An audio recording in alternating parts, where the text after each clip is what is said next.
And well, for more on this, we're now being joined by Mohammed Baroon, Director General of Dubai Public Policy Research Center, and he's joining us live from Dubai. Welcome to the show, Mr. Baroon. Now, there's lots happening in West Asia. Tehran says that Iran will not attack Israel if it manages to reach a long ceasefire deal with Hamas militants. Do you think that the strategy will work out at this point of time? And how optimistic are you that a Gaza ceasefire deal could hold Iran back from attacking Israel? Good afternoon. Optimistic, pessimistic, I don't think that's what we're looking at right now. First of all, these two issues are, not directly related. Iran's retaliation is based on an attack on its sovereignty as it sees it, on a very important day, the day of the inauguration of the new president. It's not about Gaza. Having said that, this is also what the Houthis has been saying, that they will hold their attacks on ships if there is a ceasefire in Gaza. So they're connected, not connected. The issue is that I think the whole point at this point is to delay the attack. Delaying the attack would mean two things. One, U.S. Israel can increase their preparedness for retaliation, which we've seen, or provide more space for diplomacy.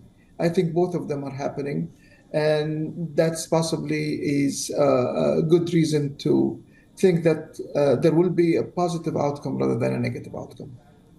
Mr. Baroon, perhaps they are connected because Iran has clearly said that it will not attack Israel if a ceasefire deal holds up. And there's confusion and a lot of uncertainty regarding that as well, with Hamas saying that it will not participate in the talks because it wants to go forward with the plan proposed by Biden, which has been blatantly rejected by Israel. I want to seek your assessment at this point of time. Where do you see the ceasefire talks actually standing? The actual attack on Haniyeh, not a major military figure, was actually supposed to stop the negotiations. The demands made by the Netanyahu government on Philadelphia, on presence in Rafah and other places, has also not helped the Biden administration's proposal.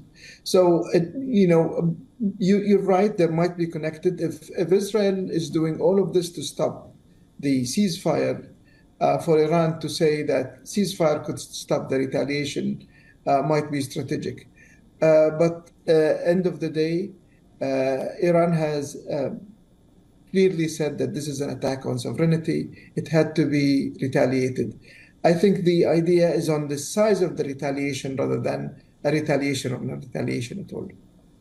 Right, Mr. Baroon, last question to you. There's also prevailing confusion, situation of sorts regarding the location of the ceasefire talks, which has still not been confirmed or decided. While Blinken has cancelled his trip to West Asia, U.S. Special Envoy Brett McGurk and Amos Ochsenstein, they would be visiting the region, but to two different locations. One is going to Cairo and Doha, while the other to Beirut. If you could perhaps bring us up to speed with this situation.